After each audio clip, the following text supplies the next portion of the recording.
All right, so I am going to go ahead and get started. My name is Ethan Gray. I am Tally Management Group's Director of Association Management Services. Pleased to be with you today to talk about the structure of association leadership. Want to thank everybody who's joined. I have a PowerPoint presentation that's going to last just about 15 minutes, and then we can spend the rest of our time in Q&A. So feel free to put questions into the chat as they occur to you, and then we will revisit them, hopefully in order at the end of the presentation. At Tally, we are proud to serve several dozen organizations representing a variety of industries, and our client partners have nuanced approaches to leadership. The one common thread is that each organization is driven by a specific mission, and the leadership is accountable to that mission. So the conversation today is about how you can best structure your leadership group to achieve objectives and serve your constituents. We are recording the presentation today, so you will have accessibility after we're done. Why is leadership structure important? This question sounds like it would have an obvious answer, and it may, though I think associations don't always understand the implications of getting this wrong. Many things that happen in your organization cascade from what occurs at that leadership table. It drives the personality and culture of your organization and your ability to deliver on value and deliver on purpose. So your leadership structure needs to be comprehensive. You need to define all of the leadership competencies required to deliver your mission. You need to define what sphere each leader focuses on and the expectation for those positions. So for example, financial stewardship as the responsibility of the treasurer, and the need for that treasurer to deliver a quarterly report on the health of the organization. The record-keeping requirement for the secretary, and connecting the dot on the need for that secretary to disseminate minutes within 2 weeks of a meeting, support the recall of what was discussed. So the definitions need to be specific, and they also need to do a good job of translating the commitment of time and the communication and interactivity required to be a participatory and an effective leader. And defining roles is certainly not just for volunteers. Clear expectations for functional staff members is essential, as well as articulating the separation of duties between staff and volunteers. So, simply put, through the definition of responsibilities, you begin to get an understanding of what kinds of competencies need to be brought to the table in order for leaders to be able to perform. Organizations also need to clearly articulate how decisions get made or are allowed to be made through your bylaws. Does your leadership structure and the cadence at which you convene allow for fluid or dynamic decision-making? And do all those at that leadership table understand the decision-making process and where they are responsible for participating? Does your structure define conduct and behavioral expectations of leaders? This is an element that is sometimes missed and can lead to challenging situations when a leader either doesn't understand what appropriate conduct is, or there isn't a clear process for dealing with inappropriate conduct. So if these baseline items are not clear, then the organization is likely to run into obstacles. Once you get past kind of these baseline definitions for operational leadership, you can begin to focus on addressing for subject matter expertise that is going to be required to innovate within the organization or the industry at large. And you can start thinking about how you ensure your leadership table is representative of the constituency that it is serving. The importance of having the right leadership.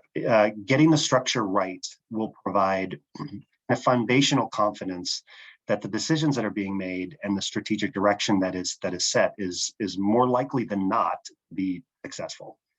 A well-defined and executed structure that includes, both those operational competencies that are required to run the organization, and one that is thoughtful about the representative composition of those in power will mean that the implications of decisions are going to be, appropriately considered. Decision-making authority is going to be clear. Likelihood of items or initiatives moving forward is going to be much higher. The likelihood of constantly spinning your wheels, deferring or revisiting discussions that do not lead to outcomes is going to be lower. In other words, your key objectives are going to be furthered. The detrimental effects of a poorly defined structure are essentially the opposite. Decisions don't get made, there are power struggles, or decisions do get made, but they are without either proper resource or constituency perspectives. So in other words, key objectives either don't get furthered at all, or items do get furthered that don't ultimately serve your mission, your purpose, your objectives. How can you improve your organization's leadership structure? You got to ask some simple questions. Does your organization have role descriptions? Do your organization's leaders understand and accept how decisions get made? What does leadership table look like now? What has it looked like in the recent past? And is it representative of membership or representative of the composition of the industry? How does information get shared in order to drive the efficacy of business meetings? Do you have clear workflows and follow-up processes to complete action items after a meeting? How do decisions get communicated to the rest of your stakeholders, whether they are volunteers, your members, staff? Do you implement without explanation? Are your leaders showing up? Are leaders responsive? Are they participating at the level required? Ask yourself whether there is too heavy a lift being imposed on specific individuals or specific sectors. Is there an opportunity to better leverage additional resources outside that core leadership group? Not all work can reside with one group. So delegation and the empowerment of others is going to be necessary to be successful. If you haven't gone through a recent exercise that reviewed, who in your labor force is doing what, that can be a very worthwhile thing to do. The top of the pyramid, that volunteer board or the staff C-suite, should be primarily focused on strategy, innovation, and decision-making. If more of their time is being spent on executing tactics or more administrative functions, then there is a misalignment of activities. You need to be deliberate about getting feedback to articulate what the issues are. So survey sitting or past leaders to build data on what works and what the perceived obstacles to success are. Best practices in the reorg process. So, having a regular evaluation or a process for dialogue on the structure and effectiveness of your leadership is a good practice, even if there are no obvious deficiencies. Waiting until there is some issue to address is not always going to be the best approach because it can lead to the wrong decisions. If you are looking at a reorganization, you need to set clear objectives. What issue are you trying to solve? Have you consistently not brought in the right skill sets? Are you consistently failing at setting the appropriate expectations for leaders? Is your leadership, again, not representative of the constituency it is serving? Do you have clear processes in place that facilitate the business of the organization, defining those workflows, those staff and volunteer responsibilities? Diving into an evaluation or a restructuring process without clarity on what you are trying to solve is not going to lead to the outcome that you want. And evaluating without data or perspective from past leaders, from staff, potentially members or other stakeholders is going to lead to a fragmented process. So when we talk about the process itself, certainly a trigger to an evaluation is when your goals or your objectives are not being met. If you are going to engage in a comprehensive evaluation, you have a variety of stakeholders that you need to consider. Again, those are your past, your current volunteers, your staff people, your members at large, potentially your industry partners. Gathering feedback from all those groups is going to start to provide a framework on what the issues are that need to be addressed. Again, having some kind of regular evaluation interval, I would argue, is best practice. Emergency situations could certainly initiate a process like this, although you then run the risk of alarmist decisions or not taking the time required to reach the outcome you want. We did learn during COVID that sometimes catastrophic events can accelerate decisions, or can in some cases force us to experiment in ways that lead to good outcomes. I wouldn't, though, wait for the next catastrophe to drive innovation. I would think about how you operationalize your approach to self-reflection so you can build a structure that is designed to manage through change and potentially manage through those adverse events. How do you find the best people? I really think this is a combination of engineering and kind of organic identification. You need to have a defined pipeline development plan. You cannot effectively engineer, meaning grooming or seeding the right leaders into the right positions, though, if you don't have that comprehensive documentation. So job descriptions, expectations, workflows. There also needs to be a programmatic commitment to cultivating leaders and identifying individuals who want to grow into those leadership positions. And this has application to both volunteers and staff. Leaders typically step into roles or are thrust into roles because they are known quantities to those who are already in power. A traditional pathway on the volunteer side might be getting recruited onto a committee by a coworker, then eventually chairing that committee, and then maybe graduating to a board position. And that's useful, but it sometimes perpetuates a very kind of singular or homogeneous pipeline. So you ask the question, how do you democratize leadership or create more opportunities? If you're an organization that is diverse, and I really think that's all of us, or you're an organization with multidisciplinary membership, consider specific leadership seats for representative portions of membership. Perhaps there is an opportunity to focus on those who are emerging, who are underrepresented when compared to the composition of your industry, or those who have not had an obvious voice in the past. Invite members at large or staff people, particularly from younger populations, to observe the work of the leadership group and begin to understand how the organization functions. Another pathway I've seen be successful is establishing, what I would call kind of self-governing special interest groups or an internal staff committee structure, something that creates a platform for individuals to build visibility, develop leadership skills on their own terms, and become those known quantities that then demonstrate the ability to lead.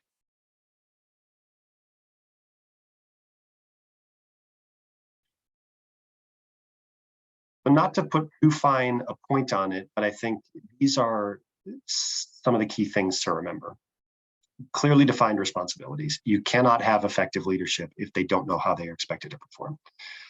What resources are your leaders working with? Who are they expected to interact with? What are the workflows? And how do things actually get done day to day? And recruitment. A pipeline development plan that includes just as much engineering as it does organic opportunity.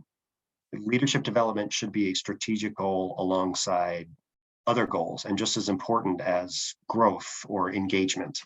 It's an essential ingredient to organizational success. You also need to be cognizant of blind spots. It is a challenging process to have leaders evaluate themselves with the goal of identifying deficiencies. So again, being effective likely requires pulling in perspectives from those that are affected, people outside the leadership bubble, and considering sometimes somebody external to leadership to be the one synthesizing whatever the takeaways and recommendations are. Leadership supports mission. Mission is larger than any one individual or personality. And at the end of the day, this is all about making the greatest impact we can for our constituents, our industry, and society at large.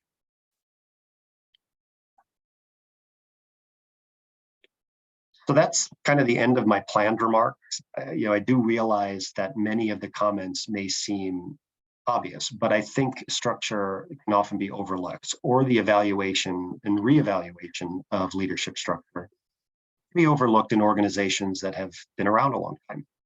I also think the nature of leadership turnover, and this is more specific to volunteers, in some organizations in this space lead to some complacency because leaders would rather spend their time thinking and working on particular passion projects or the shiniest issue at hand rather than delving into the somewhat less attractive world of policy, procedure, and operations. Although this structure, leadership, and the commitment to continuing to invest in evaluation is essential to your success. So with that, I am happy to open it up to Q&A. I did receive a couple of direct questions during the presentation that I will start with. And the first is, what do you do if the leader at the top is the problem? That is challenging, not atypical. I really think this is a process question. First, you absolutely need to establish those conduct expectations and a clear process for dealing with inappropriate behavior if that is the issue. And that gets all the way down to how you make a consensus judgment about whether behavior is questionable and who the messenger is when it needs to be addressed. If it's a skill or a competency issue, I think it goes back to having clearly defined role expectations and the ability to articulate when there is either a misalignment or lack of performance. And this really will be demonstrated by objectives not being furthered. But you can't be afraid to address a situation like that. The process will at least help get that started. How do I reduce leadership burnout? Another common issue. Again, setting expectations before someone steps into the role is essential. People need to know what the commitments are, how those commitments might fit into their lives, and whether or not they really do have the capacity for what they're being asked to do. Burnout can also occur when an organization is trying to do too much or doesn't have a real grasp on its own resources. So bringing strong operational competencies to the table is that requirement. Everyone in leadership is tasked with being a resource manager, whether they are a volunteer leader or a staff member. And you have to be realistic about what you are endeavoring to do and the resources required to achieve your goals. And then, finally, again, that pipeline development plan, that's important. Lots of times we see leaders hold on to positions for extended periods because, there isn't anybody else to step in. And the whole concept of identifying more people who are capable of leadership will create a deeper bench to draw from, and more known quantities will be able to help leaders become comfortable in kind of passing that torch. How do I make leadership positions more appealing to those who are unwilling or disinterested in serving? I think a lot of similar tactics address that. Clear expectations, a structure that promotes inclusivity and tries to ensure a safe and functional environment through those codes of conduct. That's important, so people believe they're going to be stepping into the right kind of ecosystem for them. And then I think really declaring, the impact that leadership can have is important. Leadership is about setting the strategy, being an influencer, and making the community you are working in a better place. And the people that are inspired by that are the kinds of leaders that you want to be involved.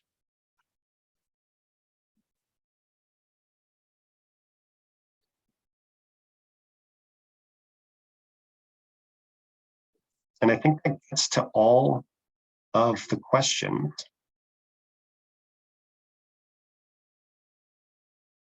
I'm going to drop my contact information into the chat.